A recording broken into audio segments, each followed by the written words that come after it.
Halo para pecinta catur Indonesia, kembali lagi di Tarigan Catur Channel. Kali ini, Tarigan Catur akan menampilkan partai yang sangat menarik, yang Tarigan Catur beri judul Pitra Andika kasih benteng gratis. Lah, kok Azaria Jodi malah menyerah? Oke, mengenai informasi pertandingan lebih detail, mari kita simak dalam layar berikut. Ya, pertandingan ini tersaji dalam turnamen internal PCO atau Professional Chess Online yang berlangsung pada tanggal 17 Oktober 2020 sekitar pukul 21.25 waktu Indonesia Barat malam ya. Nah, kali ini pertandingan yang akan ditampilkan di Tarigan Catur melibatkan pertarungan antara FIDE Master Pitra Andika menghadapi International Master Azaria Jodi Setiaki. Di sini, FM Pitra memiliki rating Lichess 2351, sedangkan IM Jodi memiliki rating Lichess 2511. Tanpa berlama-lama, langsung saja kita masuk ke papan ya, untuk melihat sengitnya pertarungan antara kedua pemain. Di sini, Pitra Andika menggunakan catur buah putih dengan menggunakan nama akun Lichess FM Pitrov, sedangkan Azaria Jodi Setiaki menggunakan catur buah hitam dengan nama akun Lichess IM Odiaza. Di sini, Pitra memulai permainan dengan pion menuju D4. Ini adalah pembukaan pion depan menteri ya. Dibalas dengan kuda F6. Tentu saja ini adalah pembukaan Hindia ya. Pion C4, terus memajukan pionnya di petak C4 untuk menguasai petak pusat ya di sini. Pion menuju D6, kuda F3, dan kuda B menuju D7. Langkah ini sebenarnya merupakan langkah normal ya. Namun, menurut analisa komputer, langkah ini merupakan langkah yang kurang akurat. Ada langkah yang lebih baik dari kuda B menuju D7. Dengan melakukan langkah pion menuju G6. Untuk persiapan Venseto Gajah. Apabila langkah ini dilakukan, maka menurut analisa komputer akan seperti ini lanjutannya. Kuda C3, gajah G7, pion E3, rokade pendek oleh hitam, dan gajah putih menuju E2 dan seterusnya ya. Kita kembali, namun di sini melakukan langkah kuda B menuju D7. Kita lanjutkan, apa balasan dari Pitra di sini dengan melakukan langkah kuda menuju C3. Pion E5 mengajak pertukaran pion di petak pusat. Bagaimana respon putih di sini? Gajah menuju G5. Di sini putih berinisiatif untuk memberikan pin terhadap kuda hitam yang sedang melindungi menterinya. Gajah menuju E7. Pion E3. Di sini jelas tujuannya adalah untuk memberikan kesempatan terhadap gajah putih petak terang untuk lebih aktif dalam permainan. Rokade pendek oleh hitam, gajah menuju E2, persiapan rokade pendek. Pion menuju C6 dan rokade pendek atau rokade sayap raja oleh putih. Menteri menuju C7, benteng B1. Ini tujuannya sangat jelas. Kenapa? Di sini putih berinisiatif untuk terus memajukan pionnya di petak B ya, atau di lajur B. Dan tujuannya juga untuk segera membuang pion putih ini agar benteng putih dapat lebih aktif untuk menusuk pertahanan sayap menteri dari hitam. Kita lanjutkan. Benteng menuju E8. Pion B4. Benar, maju terus pionnya. Di sini melakukan langkah setelah pion B4, maka gajah menuju F8.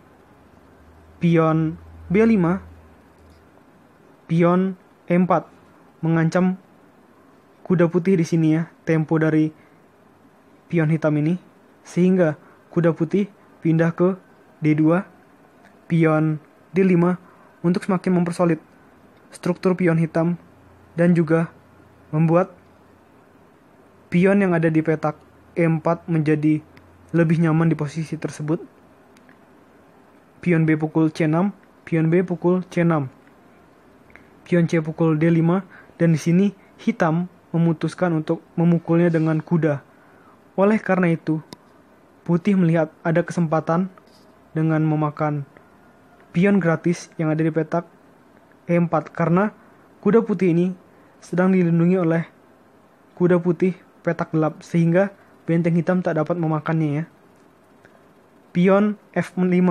Di sini tujuannya jelas ya, untuk mengancam keberadaan kuda putih yang sebenarnya sudah cukup strategis di posisi itu. Kuda pindah ke G3 dan di sini hitam mempunyai langkah cerdik untuk mendapatkan satu pion yang hilang dengan melakukan langkah pion H6. Karena ini memaksa gajah putih untuk pindah ke petak F4. Karena jika pindah ke petak H4 maka akan ada langkah pion G5 dan Jody akan mendapatkan keunggulan perwira di sini. Jadi di sini terpaksa ya melakukan langkah gajah menuju F4. Disinilah akan mendapatkan keunggulan satu pion dengan kuda pukul gajah, pion pukul kuda, dan menteri pukul pion. Dan dalam posisi seperti ini, jelas Jody lebih diuntungkan karena menteri hitamnya sudah berada di pertahanan atau di lini pertahanan dari putih. Sehingga di sini Pitra harus hati-hati. Apa langkah Pitra selanjutnya? Gajah menuju C4 skak. Raja pindah ke H8. Kuda F3. Gajah menuju D6. Di sini putih perlu berhati-hati ya. Karena jelas di sini pion yang ada di petak H2 sedang diincar oleh Jody.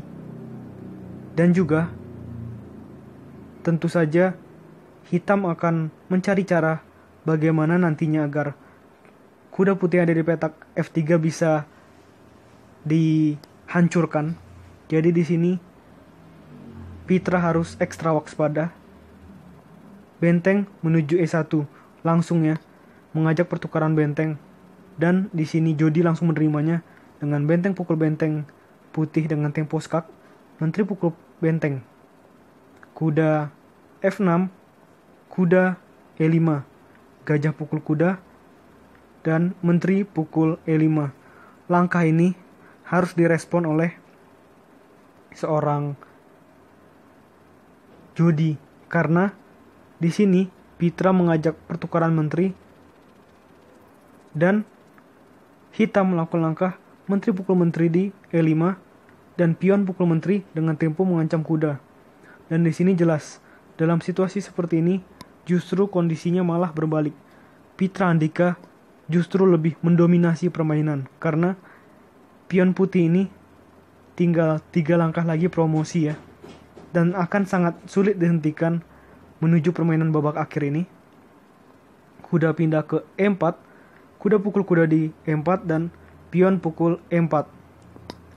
Tanpa memedulikan pion hitam yang akan mau promosi juga, putih terus melakukan langkah pion E6.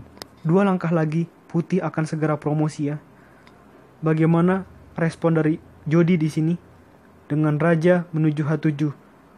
Melindungi raja ya, memajukan raja ke tempat yang lebih strategis dan juga menghindari sewaktu-waktu ada tempo skak dari Pitra hingga akhirnya pion putih dapat promosi. Benteng menuju D1, benteng menuju B8. Ini juga menurut tarigan catur adalah langkah buang-buang tempo ya dari Jody dengan benteng B8. Tujuannya bagus untuk menciptakan skakmat terhadap putih. Namun di sini ada gajah putih yang siap untuk melindungi raja putih. Jadi ini merupakan langkah yang sedikit buang-buang tempo dan membuat Jody menjadi semakin dalam posisi sulit ya. Di sini balasan dari putih jelas, terus memajukan pionnya ke E7. 1 langkah lagi promosi oleh putih. Namun hitam masih belum menyerah dengan melakukan langkah gajah menuju G4 dengan tempo mengancam benteng putih. Dan benteng putih pindah ke D8. Hitam memaksimalkan tempo skak dengan benteng skak di B1. Setelah gajah putih menutup, Dan hitam melakukan langkah yang sangat bahaya dengan gajah menuju E2. Tapi percayalah, di balik langkah bahaya ini merupakan langkah lemah dari seorang Jody. Dan langkah ini juga yang memancing Putih melakukan langkah lanjutan yang membuat Pitra Handika menang dan Jody langsung menyerah seketika itu juga. Langkah apakah itu yang membuat Jody menyerah? Ya, langkah itu justru mengejutkan.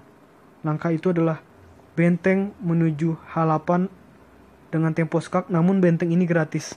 Tapi walaupun gratis, Jody di sini malah menyerah. Kenapa? Di sini Tarigan Catur mencoba untuk memberikan analisa ya. Di sini jelas, raja harus pukul benteng. Karena apabila tidak, maka situasi akan semakin terjepit untuk Jody di sini. Jadi raja harus pukul benteng di sini ya. Terus di sini jelas pion akan berubah menjadi menteri dengan tempo skak.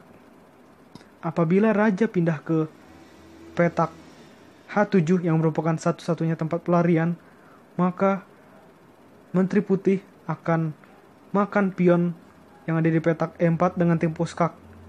Dan ini juga menjadi atau membuat Jody menjadi lebih semakin hancur karena selain mengancam raja, ada garpuan juga terhadap benteng hitam dan gajah hitam. Jadi dalam posisi seperti ini jelas, tentu saja Jody memutuskan untuk menyerah dan Pitra Andika keluar sebagai pemenang. Ini merupakan partai kombinasi yang bagus dari seorang Pitra Andika. Mengingat lawannya memiliki rating yang lebih tinggi dan juga lawannya merupakan salah satu wakil Indonesia dalam turnamen ASEAN Online Nations Cup pada sektor putra ya. Oke, menurut Tarigan Catur video kali ini cukup. Nantikan video-video selanjutnya tetap di Tarigan Catur Channel.